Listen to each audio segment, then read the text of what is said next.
పెట్టండి. రాంబాబు కొద్ది మధ్యలో పెట్టరా రాంబాబు, అసలు కనపడుతున్నది వాడికి ఇచ్చేలా సీనియర్ పట్టుకుంటావా మధ్యలో పెట్టుకుంటా ఎలా తీస్తారా? ఓకే అరే పట్టుకురా, అలా పట్టుకురా. అరే పట్టుకున్నావా? పడట్లేదురా ఇది కూడా పట్టుకోరా.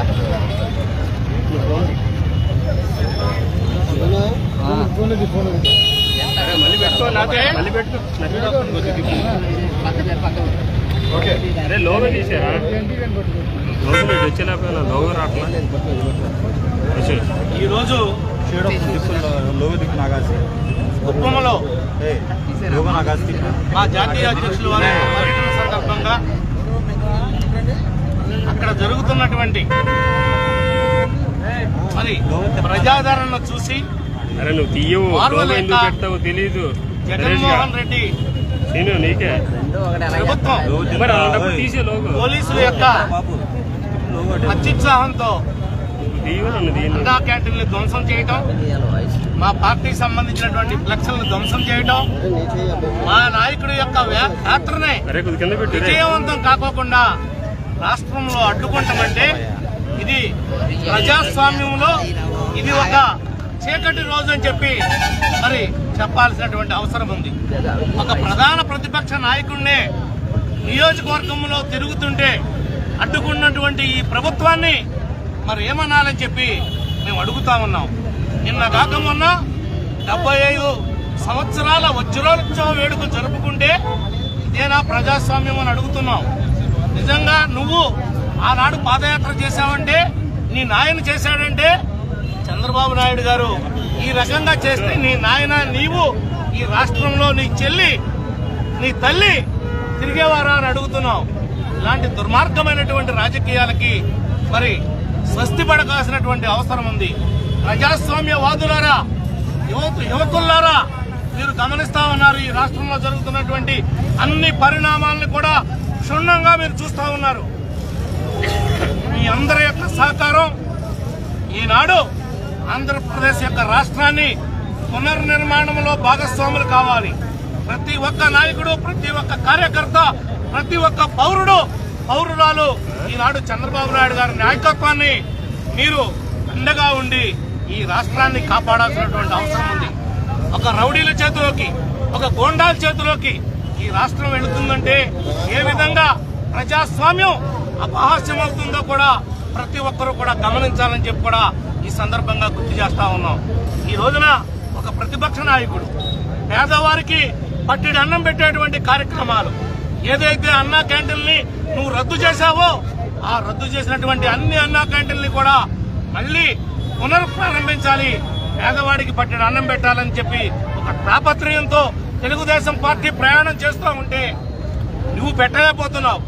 అమ్మ పెడతలేదంట, అడుక్కు తినాలనివ్వట్లేదంట. ఆ చందంగా ఉంది జగన్మోహన్ రెడ్డి గారి యొక్క పాలన. నీవు ఉన్న అన్న క్యాంటీన్లో నీవు ఇసుక పోసి ఈనాడు మా పార్టీ నాయకులు, మా పార్టీ కార్యకర్తలు, దానం చేసేటువంటి వారు అనేక మంది చందాలతో నడుపుతున్నటువంటి అన్నా క్యాంటీన్లతో నీ కార్యకర్తలకు కానీ నీకు సంబంధం ఏంటని అడుగుతున్నావు. ఈ రోజున నువ్వు ప్రభుత్వం నువ్వు చేతులెత్తేస్తే పెడుతున్నటువంటి అన్నా క్యాంటీన్ మేము పెడుతుంది. నీవు చేతగాక నువ్వు నడపలేక వదిలేస్తే మేము పెడుతున్నటువంటి క్యాంటీన్లు దానికి కూడా నువ్వు ఓర్చుకోలేక ఈ రోజు దాడి చేస్తున్నావంటే నీకు అభద్రతా భావం పెరిగిపోయింది. నీవు ఓడిపోయే రోజులు దగ్గర పడిపోయినాయి. అందుకే నువ్వు ఈ రకంగా ప్రతిపక్ష నాయకుడి యొక్క ప్రోగ్రామ్ ను కూడా ఏ రకంగా అడ్డుకోవాలా అని చెప్పి ఈ యొక్క చేతగాని దద్దమ్మల పోలీసుల యొక్క సహకారంతో నువ్వు ఈ కార్యక్రమాలన్నీ కూడా చేపడుతున్నావు. జగన్మోహన్ రెడ్డి దమ్ముంటే రేపు ఎన్నికల్లో నువ్వు మళ్ళీ ఎలా గెలుస్తావో మరి మా తెలుగుదేశం పార్టీ నాయకులు, కార్యకర్తలు చేతగాని వాళ్ళు అనుకుంటున్నారేమో. మీరు గుర్తుపెట్టుకోండి, ఈ రోజున మీ నియోజకవర్గంలో ఏ నియోజకవర్గంలో అయినా 175లో మీ పార్టీ పరిస్థితి దారుణంగా దిగజారిపోయింది. మిమ్మల్ని ప్రజలు ఏసడించుకునేటువంటి రోజులు దగ్గర పడినాయి. ప్రజలు మిమ్మల్ని తరిమి కొట్టేటువంటి రోజులు దగ్గర పడినాయి. అందుకునే నువ్వు ఈ రోజున ప్రజాస్వామ్యయుతంగా పరిపాలన కొనసాగించకుండా ఈ రకమైనటువంటి దాడులు మేము ఒక కార్యక్రమం చేసుకుంటే మాకు బందోబస్తు, మాకు రక్షణ ఏర్పాటు చేసి దాన్ని సజావుగా ఒక ప్రజాస్వామ్యవాదిగా నువ్వు రక్షణ కల్పించాల్సినటువంటి ప్రభుత్వ అధినేతవు నువ్వయ్యుండి నువ్వే ఈ గోండాగిరి చేపిస్తున్నావంటే పోలీసులు అడ్డం పెట్టుకుని మరి ఈ ప్రభుత్వానికి సిగ్గుందా అని అడుగుతున్నాం మేము. ఈ ప్రభుత్వానికి, కేంద్ర ప్రభుత్వాన్ని డిమాండ్ చేస్తున్నాం. ఆంధ్రప్రదేశ్ లో రాష్ట్రపతి చేస్తూ ఉంటే నీవు భద్రత కల్పించలేకపోవడం నీ ప్రభుత్వం యొక్క చేతగానితనానికి ఇదొక నిదర్శనం అని చెప్పి కూడా అడుగుతా ఉన్నాం మేము. అక్కడున్న ఎస్పీ, డిఎస్పీలు, సిఐలు గాజులు వేసుకున్నారా అని అడుగుతున్నాం. ఎందుకు దాడులు జరుగుతున్నాయి? ఎందుకు క్యాంటీన్లు బద్దలు కొడుతున్నారు? నీ బాబు సమయం పెట్టావా? మేము పెడుతుంటే నువ్వు ఎందుకు మార్చుకోలేకపోతున్నావు జగన్మోహన్ రెడ్డి అని అడుగుతా ఉన్నాం. మీకు సిగ్గు శరం ఉంటే మీరు రాజీనామా చేసి తక్షణమే ఎన్నికలు రండి. మీరు మేము తేలిపోతుంది తప్ప ఇలాంటి నీచ రాజకీయాలు, కుళ్ళు రాజకీయాలు, నీ యొక్క సంస్కృతి రాష్ట్రానికి రుద్ది రాష్ట్రాన్ని ఒక రావణాకాష్లాగా తయారు చేయడానికి ప్రధాన కారకుడు ఎవడైనా అంటే ఈ